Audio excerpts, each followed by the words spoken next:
હિંગ, રાઈ, લીમડાના પાન, હળદર, લસણની પેસ્ટ, લીલા મરચાંની પેસ્ટ, છાશ અને એ છાશમાં બોળેલો રોટલો, કોથમીર, મીઠું અને ઘી. સૌપ્રથમ આપણે ઘી લઈશું.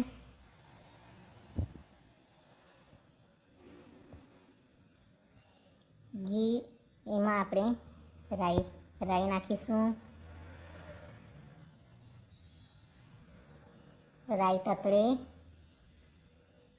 એટલે એમાં આપણે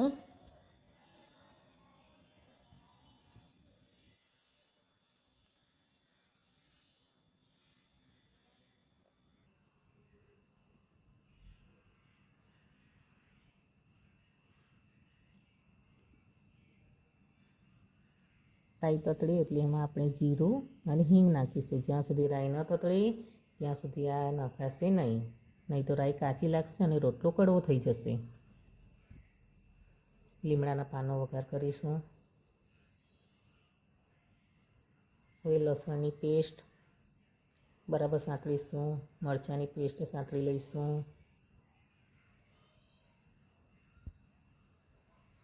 હળદર નાખીશું. હવે છાશમાં બોળેલો રોટલો નાખીશું અને બરાબર મિક્સ કરીશું.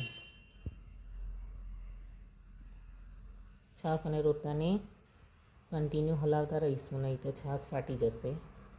ગેસ ધીમો કરી દઈશું. 5 મિનિટ સુધી એને બરાબર ઉકળવા દઈશું.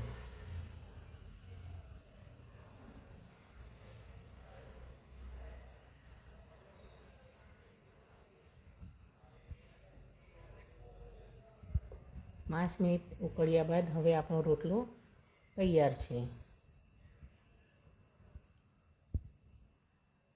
હવે આપણો રોટલો એકદમ તૈયાર છે. એનો રસો પણ ખૂબ સરસ ઠીક થઈ ગયો છે.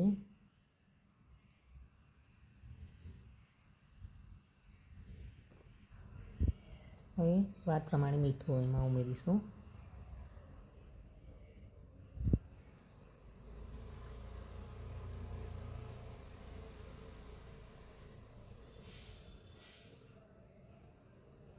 હવે એમાં કોથમીર નાખીશું. હવે આપણો વઘારેલો રોટલો તૈયાર છે.